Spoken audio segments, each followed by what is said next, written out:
Hi friends, welcome to Banvika Telugu vlogs. నేను మీ Lavanya. House అయితే సర్దుతూ ఉన్నాం కదా, అందులో ఇంకా 3వ రోజు అనమాట. ఇంకా ఎన్ని రోజులు పడుతుందో ఏంటో నాకే తెలియదు. ఈసారి అయితే వారం పట్టేటట్టు అయితే అనిపిస్తుంది అనమాట. ఇంకా మెల్లగా అయితే సర్దుకుంటున్నాం. ఎండలు బాగా ఎక్కువ ఉండటం వల్ల స్నానం చేసినా కానీ చెమటలు అయితే బాగా వస్తున్నాయి అనమాట. ముందు రోజు చెప్పాను కదా, పనమ్మాయి వచ్చి గిన్నెలన్నీ కడిగిందని. మామూలుగా అందరి గిన్నెలు కడుగుతుంటారు కదా, అంతకుముందు మా ఆడపడుచు వాళ్ళ ఇంట్లో కూడా కడిగేదనమాట. తను రమ్మంటే వచ్చింది. ఇంకా తను ఏంటంటే నాకు పని ఉందని అర్జెంటుగా అయితే వెళ్ళిపోయింది అనమాట. ఇంక ఈ గాజువి ఇలాంటివన్నీ స్లోగా అయితే కడగాలి కదా, ఫాస్ట్గా కడిగితే ఏదన్నా జారిపోయిందంటే మాత్రం ఇంకా పగిలిపోతాయి. అందుకని చెప్పేసి అవి నేను కడుక్కుంటానులేమో, పక్కన పెట్టేసాయంటే పక్కన పెట్టేసింది. అలాగే గాజు ఐటమ్స్ కడిగేటప్పుడు నాకు కూడా భయమే, ఎందుకంటే నేను కూడా ఎప్పుడు చేతులు జారిపోతూ ఉంటే నా చేతుల్లో కూడా వస్తువులు. ఇంటి దగ్గర కూడా ఎప్పుడైనా గిన్నెలు కడిగి సర్దేటప్పుడు కూడా ఏదో ఒకటి పడేస్తూ ఉంటాను. మా నాన్న అంటూ ఉంటాడు, నీ చేతులు ఏది నిలబడదు, ఊరికనే పడేస్తూ ఉంటావు, గల్లు మన సౌండ్ చేస్తూ ఉంటావని. ఏంటో ఒక్కొక్కసారి అయితే తెలియకుండానే ఊరికి అట్లా పట్టుకున్నట్టే ఉంటాను, టపీలు మన కింద పడిపోతూ ఉంటాయి. నాకే తెలియకుండా కూడా జరుగుతూ ఉంటుంది ఒక్కొక్కసారి. అందుకని కొంచెం జాగ్రత్తగా అయితే పట్టుకుని వీటిని అయితే క్లీన్ చేయాలన్నమాట. ఒక్కొక్కసారి ఏంటంటే కొన్ని వస్తువులు కింద పడితే పగిలిపోతాయి, కింద పడితే రావు అనిపించే వస్తువులు ఉంటాయి. అది అలాంటివి అయితే కిందే పడేయాలనిపిస్తుంది. చిన్నప్పుడు నాకైతే మా అమ్మమ్మ కొట్టు దగ్గరికి వెళ్ళి ఎగ్స్ తీసుకురమ్మని చెప్పింది అనుకోండి, తీసుకొచ్చేటప్పుడు అయితే వాటిని అయితే కిందే బుద్ధి అయ్యేదనమాట. ఒక్కొక్కసారి అప్పుడేమో ఎక్కువ తెచ్చేవాళ్ళం కదా, ఒకటో రెండో తీసుకొచ్చేవాళ్ళం అనమాట. ఇంకా వాటిని పైకి ఎగరేసి మళ్ళీ జాగ్రత్తగా వెంటనే పట్టుకునేదాన్ని అనమాట. అలా లేకపోతే ఆయిల్ అట్లా ఏమన్నా ఉంటే వాటిని కింద పారిపోయాలని అట్లా అనిపించేది నాకు ఒక్కొక్కసారి. అందుకని చెప్పి ఇంకా ఈ గాజు ఐటమ్స్ అన్నీ అయితే నీట్గా అయితే కడుగుతున్నాను. ఇంకా బయట అయితే ఓపెన్ ప్లేస్ ఉంది కదా కొంచెము, ఇక్కడైతే కూర్చొని కడుక్కోవడానికి బాగుంటుంది. షింక్ దగ్గర ఎక్కువసేపు నుంచొని కడగాలన్నా కానీ కాలు నొప్పిగా ఉంటుంది. అందులోనూ ఒక కాలు అయితే బాగా నొప్పి అయితే వస్తుంది. అంత ముందు కూడా ఉంది కదా, కాల్షియం ట్యాబ్లెట్స్ అయితే వేసుకోమని ఇచ్చారు డాక్టర్. 2 months అయితే కంపల్సరీగా వేసుకోమని. ఈ మధ్య ఈ పని వర్క్ వల్ల ఏమో ఇంకా కాలు అయితే బాగా నొప్పి వస్తుంది అనమాట. దానికోసమని ఇంకా ఇట్లా కింద కడుక్కుంటేనే బాగుంటుందని ఇంకా ఇలా పీట వేసుకొని ఇవన్నీ అయితే కడుగుతున్నాను. ఇవి అయితే వాడమో పెట్టమో కానీ తెస్తూ ఉంటారు. నేనైతే మ్యాక్సిమం గాజు ఐటమ్స్, ఎందుకంటే నాకు భయం, చెప్పాను కదా పడేస్తానని. ఈ కప్స్ ఇవన్నీ అయితే ఎవరైనా వచ్చినప్పుడు ఉంటే లేని తెచ్చారు. ఈ సీసాలు మాత్రం డీమార్ట్లో తీసుకున్నాను నేను. ఉప్పు, కారము, పచ్చళ్ళు అట్లా పెట్టుకోవడానికి ప్లాస్టిక్ వాడకూడదు అంటున్నారు కదా, దానికోసం అయితే ఒక 4 అయితే తీసుకున్నాను ప్రస్తుతానికి. వీటితో మేనేజ్ చేద్దాంలే అని. ఇంకా చిన్న గాజు సీసాలు మళ్ళీ ఇంకా వేరే ఉన్నాయి కదా, అవన్నీ అయితే మా చెల్లి అంతకుముందు పచ్చళ్ళు అన్నీ తీసుకొచ్చింది కదా ఇంటి దగ్గర నుంచి, కారపళ్ళు అవన్నీ కూడా నా దగ్గరే ఉన్నాయన్నమాట. ఇంకా చిన్న వాటిలో ఏమన్నా కూడా పోయొచ్చులే అని చెప్పేసి మొత్తం అయితే కడుగుతున్నాను అనమాట. అందుకే మ్యాక్సిమం గాజు ఐటమ్స్ నేను కొనటానికి ఎక్కువ ఇంట్రెస్ట్ చూపించను, ఎందుకంటే జార విడుస్తాను, మళ్ళీ కాళ్ళకి అట్లా గుచ్చుకుంటే పిల్లలు ఉన్నప్పుడు ఇబ్బంది అవుతుందని చెప్పేసి. చాలామంది అయితే గాజు ఐటమ్స్ వాడటానికి ఎక్కువ ఇష్టపడతారు. చూడటానికి బాగుంటాయి, పెట్టుకోవడానికి బాగుంటాయి, కానీ కాకపోతే వాడేటప్పుడే కొంచెం జాగ్రత్తగా వాడాలన్నమాట. ఇంక ఇలా ఇవన్నీ కడిగి అయితే పెడుతున్నాను. ఇంక ఇవన్నీ కూడా ఎండలో పెట్టామనుకోండి, ఇంకా అవే ఆరిపోతాయి. ఇంకా ఫ్రిడ్జ్ కూడా ఒకసారి ఇవన్నీ కడుగుదాంలే అని చెప్పి ఫ్రిడ్జ్లో అన్నీ కూడా తీసానమాట. తీసి లోపల మొత్తం అయితే క్లీన్ చేశాను. ఇంకా ఊరి నుంచి తీసుకొచ్చాము కదా, ఫ్రిడ్జ్ ఒక డే అయితే ఆఫ్ చేసాము, తర్వాత ఆన్ చేసామన్నమాట. ఇంకా ఫ్రిడ్జ్ ఇవి కూడా మొత్తం అయితే క్లీన్ చేసి పెట్టేశాను. ఇంక ఎండ వస్తుంది కాబట్టి మనం సపరేట్గా ఏం తొడవాల్సిన పని లేదు. అవి ఆరిపోతే ఇంకా కడగాల్సినవి ఇవన్నీ అయితే ఉన్నాయన్నమాట. కప్స్ ఇవన్నీ చెప్పాను కదా, ముందు రోజు ఆమె అయితే ఏదో హడావుడిగా చేసి వెళ్ళిపోయింది. నాకైతే అనిపించింది అనమాట, మనీ అయితే అనవసరంగా ఇచ్చాము అని. ఓపికంటే 2 రోజుల్లో ఒక రోజు కొంచెం కడుగుదాంలేని. కాకపోతే ఇంకా పిల్లలకే మార్నింగ్ స్కూల్ ఉంటుంది, ఆఫ్టర్నూన్కి వచ్చేస్తున్నారు. అందులో ఏంటంటే ఇంక ఎండలు కూడా ఎక్కువగా ఉంటున్నాయి కదా, ఎండకు కూడా పని చేయాలన్నా చిరాకు వస్తుంది. ఇంక ఈవినింగ్ టైంలోనే అంటే ఇంకెంత పని చేసుకోగలుగుతాం, అందుకని చెప్పేసి అయితే కడిగించుకున్నాను. ఇంకా ఒకసారి చూసాము కదా, మళ్ళీ అదే తప్పు అయితే చేయము కదా. ఇవన్నీ ఇంకా 1 by 1 అవన్నీ కడుగుతున్నాను. తర్వాత ఇంకా టబ్ చైర్స్, మామూలు చైర్స్, చెప్పుల స్టాండ్ ఇవన్నీ కూడా ఉన్నాయి. ఒకసారి కడిగి పెడతాంలే, అవి అంత ఏం పాడవలేదులే, కానీ ఒకసారి కడిగామనుకోండి మళ్ళీ ఇప్పుడల్లా కడిగే పని లేకుండా ఉంటుందిలే. వెహికల్‌లో తీసుకొచ్చాం కదా! డస్ట్ అట్లా పడి ఉంటుంది కదా! అందుకని చెప్పేసి అవి కూడా నీట్‌గా కడిగాను. ఏంటో వాయిస్ ఓవర్ ఇస్తుంటే బాగా ఆవలింతలు వస్తున్నాయి ఈరోజు. ఇంకెక్కడికి వచ్చిన తర్వాత నైటే వాయిస్ ఓవర్ ఇవ్వటానికి కుదురుతుంది. ఎందుకంటే మా ఇంటి దగ్గర 2, 3 కొత్త ఇల్లులు అయితే కడుతున్నారనమాట. ఇంకా మార్నింగ్ లేచి నుంచి ఈవినింగ్ వరకు అయితే సౌండ్ అయితే గర్ గర్ గర్మని ఏవో ఒక సౌండ్లు అయితే వస్తూనే ఉన్నాయి. హౌసెస్ కన్స్ట్రక్షన్ చేసేటప్పుడు సౌండ్లు అయితే బాగా వస్తూ ఉంటాయి కదా!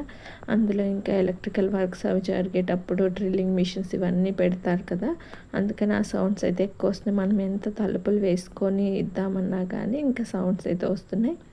ఇంకా నయం వాటర్ ప్రాబ్లం అంత ఏం లేదు కాబట్టి ఇబ్బంది లేదు. మామూలుగా మంచినీళ్ళు లేకపోయినా బోర్ వాటర్ ఉంది కాబట్టి బోర్ అయినా వేసుకోవచ్చులే అని చెప్పి ఇవన్నీ కడుగుతున్నా. అదే రెంటెడ్ హౌస్లో ఇన్ని సామాన్లు ఇవన్నీ కడగాలంటే కూడా ఒప్పుకోరు. ఏంటండి మీరు వాటర్ ఎక్కువ వాడేస్తున్నారని అట్లా అంటూ ఉంటారు. కాబట్టి మనకి ఇక్కడ ఓన్ హౌసే కాబట్టి ఆ ఇబ్బంది ఏమి లేదు. ఒకవేళ మంచినీళ్ళు అయిపోయినా కానీ బోర్ వాటర్ వేసుకోవచ్చులే అని చెప్పేసి నేనైతే అన్నీ అయితే కడిగేస్తున్నాను. లాస్ట్ టైం హైదరాబాద్ వెళ్ళేటప్పుడు కూడా మళ్ళీ అక్కడ రెంటెడ్ హౌస్ కదా, వాటర్ సరిపోతాయి లేదా అని అన్నీ ఇక్కడే క్లీన్ చేసుకొని వెళ్ళాను. అందుకని నాకు అక్కడ ఎక్కువ పని అనిపించలేదన్నమాట. వెళ్ళిన రోజు నెక్స్ట్ 2 డేస్లోనే సర్దేస్తే అయిపోయింది. కాకపోతే ఇక్కడ ఏంటంటే మళ్ళీ అక్కడ నుంచి తెచ్చినవి మళ్ళీ బట్టలు ఉతుక్కోవటం అని మళ్ళీ ఇవన్నీ కడుక్కోవటం, అందుకని ఎక్కువ టైం పడుతుందని అయితే నాకు తర్వాత అనిపించింది. ఏంటంటే ఇన్ని రోజులు సర్దానని ఆలోచిస్తే నాకు అప్పుడు అనిపించింది. మా హస్బెండ్ బట్టలు ఉన్నాయి కదా, అవి కూడా హ్యాంగర్స్కి అట్లా పెట్టినవి ఉన్నాయి. అవి కూడా ఇంకా ఈ పనులు చేసుకుంటూనే మధ్య మధ్యలో అవైతే వాషింగ్ మిషన్ వేస్తూ ఉన్నానమాట. బట్టలు కూడా చాలా అయ్యాయి అనమాట. బెడ్షీట్స్ అవి కూడా 4-5 రౌండ్లు అట్లా అయితే వేసాను. 2 రోజులు వేస్తే బెడ్షీట్స్ అన్నీ అయిపోయాయి. మళ్ళీ ఒక రోజంతా మా హస్బెండ్ బట్టలు అవన్నీ కూడా మిషన్ అయితే వేసేసాను. అప్పుడప్పుడు అనిపిస్తూ అమ్మ ఇవన్నీ ఉతకాలంటే ఒక రోజు మొత్తం వీటికే సరిపోతుందేమో అని. నాకెందుకు ఫస్ట్ నుంచి కూడా బట్టలు ఉతకడం అంత బాగా రాదనమాట. నేను ఎప్పుడు ఉతకలేదు. నేను మా చెల్లి రూమ్లో ఉన్నప్పుడు తనే ఉతికేది. నాకు ఎప్పుడు అంత ఇబ్బంది అనిపించలేదు. నేను వంట చేసేదాన్ని, తనేమో బట్టలు ఒకటి ఉతికేదనమాట. అందుకని ఏమో నాకు అంత ప్రాపర్గా కూడా రాదనమాట. బట్టలు ఎక్కువ ఉతకాలన్నా కానీ నేను ఉతకలేను. తర్వాత మ్యారేజ్ అయ్యాక కూడా ఇంకా మా ఇద్దరివే కదా, ఇంకా తర్వాత ఇంకా పిల్లలు పుట్టిన తర్వాతే వాషింగ్ మిషన్ తీసుకున్నాము. ఇంక ఇద్దరు అంటే మరీ అంత ఎక్కువే ఉండవు కదా. అప్పుడైతే 2 డేస్కి ఒకసారి అట్లాగా వాష్ చేసేదాన్ని, మామూలుగానే హ్యాండ్ వాష్ చేసేదాన్ని. ఇంకా పిల్లలు పుట్టిన తర్వాత బట్టలు ఎక్కువ వస్తున్నాయి అని చెప్పేసి మిషన్ అయితే కొన్నాము. కానీ పిల్లలవి కొన్ని విడిగా ఉతకాల్సినవి అట్లా ఉంటాయి కదా, అలా అయితే ఉతుకుతాను. కానీ అట్లా కాకుండా మూట అట్లా ఏమన్నా బట్టలు ఉంటే నేనైతే అసలు ఉతకలేనమాట. ఎందుకు నాకు ఉతకడానికి కూడా రాదు. అంతేలేండి, ఒక్కొక్కరికి ఒక్కొక్క పని అయితే వస్తుంది. ఇంక ఇక్కడైతే ఇవన్నీ అయిపోయిన తర్వాత ఇంకా చైర్స్ అయితే ఉన్నాయి. ఇవి డస్ట్ ఏమీ లేనట్టే ఉన్నాయి, కానీ బ్యాక్ సైడ్ తిప్పితే నల్లగా పేరుకుపోయిందనమాట. మనకి ఇంట్లో కిచెన్లో కనుక ఏదన్నా దుమ్ము కనుక పేరుకుపోతుంది కదా, అట్లాగా ఒక్కొక్క చైర్ కడగటానికి చాలా టైం పట్టింది. మొత్తం రుద్ది కడగటానికి అంత బ్లాక్గా ఇట్లా పెడితే ఎట్లా అవుతుందంటే కాటుకాలో కనుక మనం చేయబెట్టినట్టు అట్లా బ్లాకిష్గా అయిపోతుంది. బ్యాక్ సైడ్ మొత్తం నీట్గా కడిగి పెట్టుకున్నాం అనుకోండి ఒకసారి, మళ్ళీ ఒక 3-4 మంత్స్ వరకు అయితే ఎలాంటి ఇబ్బంది ఉండదు. కొంచెం లేట్ అయినా కానీ పనులన్నీ చేసుకుందాంలే అని నేనైతే అన్నీ చేసుకుంటున్నాను. ఇంకా వంట చేసుకునే పని అయితే లేదు, అదొకటి ప్లస్ పాయింట్ అనమాట. మా ఆడపడిచే చేస్తుంది. ఈ 4 డేస్ నేను చేస్తాను, నేను ఆ పనులు చేసుకో అన్నదనమాట. మళ్ళీ వంట చేయాలంటే అదొక పెద్ద పనిలాగా అయితే ఉంటుంది కదా. అందులోనూ పిల్లలు ఏంటంటే ఆఫ్టర్నూన్కి వచ్చేస్తారు, మళ్ళీ ఇంక ఇవన్నీ అంటే కుదరవు. కొంచెం హెల్ప్ఫుల్గా ఉంటుంది కదా అట్లా, అందుకని చెప్పేసి తనైతే వంట చేస్తాను. ఇంకా నేను నా పనులు అట్లా అయిపోయిన తర్వాత ఇంకా లంచ్ చేయడానికైతే వెళ్తాను. వాళ్ళు వస్తారు వీళ్ళు వస్తారు చేస్తారని చూసుకోకుండా మన పని మనం చేసుకుంటూ ఉంటే పని అయితే తరిగిపోతుందనమాట. నాకైతే అనిపించింది, మొన్న పని అమ్మాయిని రమ్మన్నాను కదా, మధ్యాహ్నం వస్తానంది రాలేదు. అట్లాగా చూస్తూ ఉంటే ఎప్పుడో 3ంటికి వచ్చింది. అప్పుడు అనిపించింది ఆమె కోసం ఎదురు చూసే బదులు చేసుకుంటే అయిపోద్ది కదా అని. అలానే ఆ పననే కాదు, అది ఎగ్జాంపుల్గా చెప్పాను అనమాట. మనం ఏ పనైనా సరే చేసుకుంటూ పోతూ ఉంటే కొంచెం కొంచెం పని అయితే తగ్గుతూ ఉంటుంది. అలానే చూస్తూ ఉన్నాం అనుకోండి, పనికి ఇంకా ఎక్కువే అవుతుంది కానీ తగ్గదనమాట. అందుకని మ్యాక్సిమం నేను ఎప్పుడు కూడా ఎవరి మీద డిపెండ్ అవ్వడానికి ఇష్టపడను. నాకు వీలైనంత వరకే చేస్తాను. ఇంకా వీలు కానిదైతే వేరే వాళ్ళకి చెప్తాను. ఇంకా మధ్యలో మా హస్బెండ్ కూడా కొన్ని అయితే హెల్ప్ చేస్తూ ఉంటారు కాబట్టి ఇబ్బంది ఏమి అనిపించదు అనమాట. ఇంకా ఆయనేమో ఫ్యాన్లు బిగించే పనుల్లో వాటిట్లో అయితే ఉన్నారనమాట. ఇంకా ఇల్లు మారటమేమో కానీ ఈసారి పాపం తనకైతే బాగా విసుగొచ్చేస్తుంది. ఎందుకంటే ఒక పక్క వర్క్ చేసుకోవాలి, మళ్ళీ ఎలక్ట్రీషియన్స్ పిలిపించి ఏసీలు బిగించాలి, గీజర్ ఇవన్నీ బిగించాలి కదా. ఇంకా అట్లాగా ఏసీ వాళ్ళకి ఫోన్ చేస్తుంటే మరి ఏంటో వాళ్ళు ఎంతో రావట్లేదంట. ఇంకా తర్వాత చూద్దాంలే, నెక్స్ట్ డేకి ఎండలు ఎక్కువ ఉన్నాయి కదా, అందుకని ఏసీ కంపల్సరీ అయితే అనిపించింది అనమాట. ఇంకా వాళ్ళు నెక్స్ట్ డే వస్తా అన్నారు. సరే ఈ రోజుకి ఎలాగోలాగా పడుకుందాంలే అనుకున్నాము. ఇంకా ఆఫ్టర్నూన్ లంచ్ చేసి వచ్చిన తర్వాత ఇంకా కొంతసేపు ఉన్న తర్వాత ఇంక ఇవన్నీ అయితే సర్దుకుంటున్నాను. మళ్ళీ ఈవినింగ్ టీ అది తాగిన తర్వాత ఫ్రిడ్జ్లో ఇవన్నీ కడిగాను కదా, ఇవన్నీ కూడా నీట్గా పెట్టుకుంటున్నాను. అలాగే గాజువి కూడా కడిగాను కదా, అవి కూడా బాక్సుల్లో అయితే పెట్టాను అనమాట.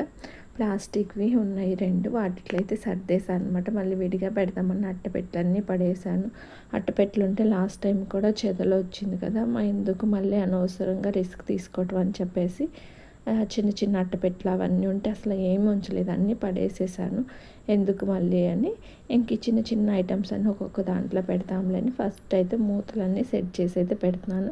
ఈ బుజ్జి అయితే భలే ఉంటాయి అన్నమాట, చిన్నవి. నాకు ఏవైనా చిన్న చిన్న ఐటమ్స్ ఇష్టం. చిన్న చిన్న గ్లాసులు, గిన్నెలు, స్పూన్లు, ఇట్లా ఏదైనా చిన్న చిన్న డబ్బాలు అయితే బాగా ఇష్టం అనమాట. ఎక్కువ అవే ఇష్టపడుతూ ఉంటాను నేను. ఈరోజు ఇంత ఆఫ్టర్నూన్ పడుకున్నా కానీ వాయిస్ ఓవర్ వేస్తుంటే పెద్ద కావాలింతలు వచ్చి కళ్ళు మూతలు పడిపోతుండే. ఒక్కోసారి అనిపిస్తుంది నేను ఏం చెప్తున్నాను ఏంటని. ఒక్కోసారి అయితే బాగా నిద్ర వచ్చినట్టు అనిపిస్తుంది. అప్పుడు తర్వాత అనిపిస్తుంది నేను ఏం చెప్పాను ఏంటని నాకే డౌట్ వచ్చి వింటానమాట. ఒక్కొక్కసారి ఏమో విన్నాను నేను. ఇంకా సరుకులు కూడా ఉన్నాయి కదా, అసలు చూద్దాం ఏమేమి సరుకులు ఉన్నాయో, లేనివి తెచ్చుకుందాము.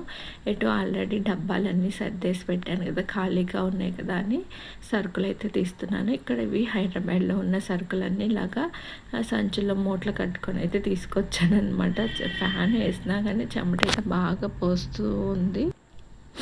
ఏవో కొన్ని లేవో ఆల్మోస్ట్ అన్నీ ఉన్నాయని అనిపించింది. అంటే ఒక నెలకి సరిపడా అయితే ఉన్నాయి. అప్పుడు ఏంటంటే సరుకులు అయితే తీసుకొచ్చాం కానీ మేము వెంటనే ఊరు వచ్చేసాము కదా, అక్కడ ఉండలేదు కదా.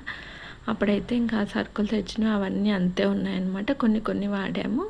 ఇంకా అవన్నీ కూడా ఇలా కవర్లో అయితే తీసుకొచ్చాను. ఇంక ఇవన్నీ కూడా డబ్బాల్లో పోద్దాంలే అని మూటలు అయితే తీస్తున్నాను అనమాట. మనకి డబ్బాల్లో పోస్తే ఒక ఐడియా ఉంటుంది కదా, ఏమున్నాయి ఏమి లేవు, తెచ్చుకోవాల్సినవి ఏంటి అని. ఇంకా మా హస్బెండ్ అదే అన్నారు, ఏమేమైతే లేవో అవన్నీ రాసి పెట్టుకో, డీమార్ట్కి వెళ్ళి తీసుకొచ్చుకుందాం అన్నారు. సరేలే అని మొత్తం అయితే తీసి ఇంకా వీటన్నిటిని అయితే డబ్బాల్లోకి సర్దేశాను. అన్నీ కొంచెం అయితే ఉన్నాయన్నమాట. ఇంకా గోధుమ పిండి అట్లాంటివి అయితే లేవు. ఇంకా అవైతే బయట వేపిద్దాంలే అనుకున్నాము. ఆయిల్ ఏమో ప్యాకెట్స్ కాకుండా బాటిల్స్ అయితే బయట గానుగులో తీసుకొస్తాం కదా, మినపగుళ్ళు అవి కూడా ఉన్నాయన్నమాట. ఇంక ఇడ్లీ రవ్వ అట్లాంటివి లేవు, అవైతే బయట తెచ్చుకోవాలి. ఇంకా అవన్నీ చెప్తే మా హస్బెండ్కి ఇంక ఈ రోజు ఎటు కుదరదు కదా, రేపు ఆఫ్టర్నూన్ టైంలో వెళ్ళి తీసుకొద్దాంలే అన్నారు.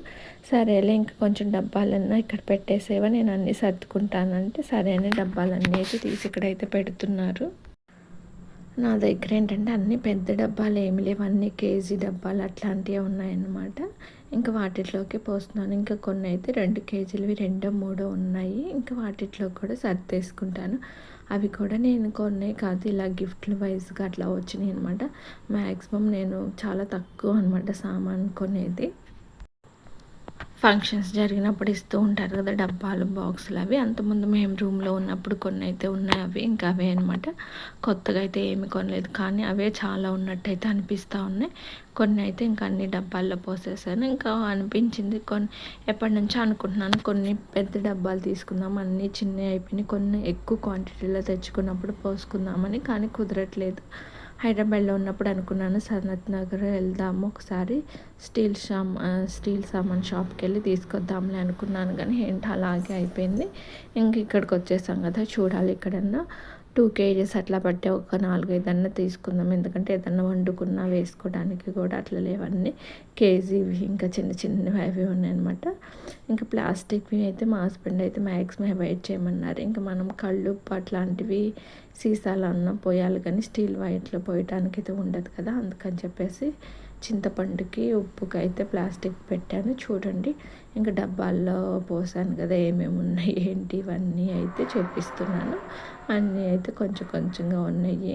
పిల్లలు ఏంటి హైదరాబాద్లో ఉన్నప్పుడు పానీపూరి తెగ అడిగారు, గుంటూరు వచ్చాక మర్చిపోయినట్టున్నారు, అసలు ఒక్కసారి కూడా అడగలేదు. అందుకని అవి అయితే చాలా ఉన్నాయి. అక్కడ ఉన్నప్పుడు పెద్ద ప్యాకెట్ అయితే తీసుకొచ్చాను కదా, ఇక్కడికి వచ్చాక అస్సలు చేయలేదు. మధ్యలో ఒకరోజు చేయాలి వీలు చూసుకొని. మరి హైదరాబాద్లో పానీపూరి ఎక్కువ తింటారు కదా, ఆ స్మెల్స్కి ఏమో అక్కడ ఉన్నప్పుడు బాగా అడిగేవాళ్ళం, వీక్లీ 2 టైమ్స్ అయినా. ఇక్కడికి వచ్చాక పాపం ఏంటో ఒక్కసారి కూడా అడగలేదు. ఇంకా ఉన్నాయి కదా, నేనే ఒకరోజు చేద్దాంలే స్కూల్ నుంచి వచ్చేసరికి అయితే అనుకున్నాను. ఇంకా బాస్మతి రైస్ కొంచెం ఉంటే అది కూడా ఒక టిప్ నీళ్ళు అయితే పోసాను అనమాట. ఇంకా ఇడ్లీ రవ్వ అయితే కొంచెమే ఉందన్నమాట. ఇంకా అదొకటి తెచ్చుకుంటే సరిపోతుందిలే అనుకున్నాను. ఇంకా ఈ డబ్బాలు కూడా మళ్ళీ సర్దేసుకుంటున్నాను షెల్ఫ్స్లోకి, ఎక్కడ తీసాను అక్కడ గాజు ఐటమ్స్ అన్నీ ఒకవైపు అయితే పెట్టుకుంటున్నాను. చిన్న చిన్న ఐటమ్స్ స్టీల్వన్నీ అయితే పైన కబోర్డ్లో పెట్టేస్తున్నాను. కొంచెం పెద్ద డబ్బాలు అట్లాంటివేమో కింద వేరే కబోర్డ్ ఉంది, అవైతే అక్కడ పెట్టేస్తున్నాను. ఇక్కడ ఏంటంటే కిచెన్లో పైన ఎక్కువ కబోర్డ్స్ ఉన్నాయి కదా, మనకి చేతికి అందుబాటులో ఉండేటట్టు తక్కువ కబోర్డ్స్ ఉన్నాయన్నమాట. ఇంకా దీంట్లోనే పెట్టుకోవాలి. కాకపోతే మనకు కూడా అంత ఎక్కువ ఐటమ్స్ ఏమీ లేవు కాబట్టి అంత ఇబ్బంది అయితే లేదనమాట. కింద ఒకటి ఉంది, పైన ఒకటి ఉంది కాబట్టి ఇంకా ఆ రెండిట్లోనే అడ్జస్ట్ చేసి అయితే పెట్టేసుకున్నాను. అదే కొంచెం ఎక్కువ సామాన్లు నుండి ఎక్కువ ఉన్న వాళ్ళకైతే అవి అయితే సరిపోవైతే అనిపించింది. నా మొహం చూస్తే నిద్ర మొహంలాగా ఉంది కదా, నాకైతే బాగా నిద్ర వచ్చేస్తుంది కూడా. ఇంకా అవన్నీ సర్దేసిన తర్వాత ఊడ్చాలన్నమాట. ఊడ్చి ఒకసారి తుడిచాను. చూడండి ఆ మధ్యలో ఏం అడ్డం లేకుండా మొత్తం క్లీన్గా అయితే ఊడ్చి తుడిచేసాను. ఇంకా స్నానం చేద్దాంలే, ఇంకా డిన్నర్ చేయడానికి వెళ్దామని అన్నారు మా హస్బెండ్. సరేలని ఒకసారి ఇవన్నీ సర్దాను కదా, చూద్దాం ఎట్లా సర్దానని నాకు నేనే వీడియో చూసుకుంటున్నాను అనమాట, తీసుకొని ఎక్కడెక్కడ ఏం పెట్టుకున్నాను ఏంటనేది. తర్వాత ఇంకా స్నానం చేసి అయితే ఇంకా డిన్నర్కి వెళ్ళడానికి అయితే బయలుదేరా. ఇంకా ఎటు టైం ఉంది కదా అని బయట కూడా ఊడ్చి ముగ్గు అయితే నైటే వేశాను. మామూలు ముగ్గు లేదనమాట, అందుకని మామూలుగా చాక్ పీస్తోనే వేసేసాను నైటే. మార్నింగ్ కొంచెం లేట్గా లేచిన ఇబ్బంది లేదులే అని. ఎటు పిల్లలకు కూడా స్కూల్ ఉంది కాబట్టి కొంచెం నాకు కూడా హరీబరీ లేకుండా ఉంటుంది కదా. ఓవరాల్గా అయితే ఈ రోజుకైతే కొంచెము మ్యాక్సిమం అయిపోయినట్టే అనిపిస్తుంది. కాకపోతే ఇంకా రేపటికి కూడా పని ఉంది. ఈ వారం అంతా ఈ పనులు అయితే సరిపోతాయని అయితే అనుకుంటున్నాను. బయట అయితే చూడండి ఇంకా మొత్తం అయితే ఇట్లాగైతే ఉందన్నమాట. ఇది కొంచెం క్లీన్ చేసుకోవాలి, బయట కలర్స్ అట్లా వేయించుకోవాలి.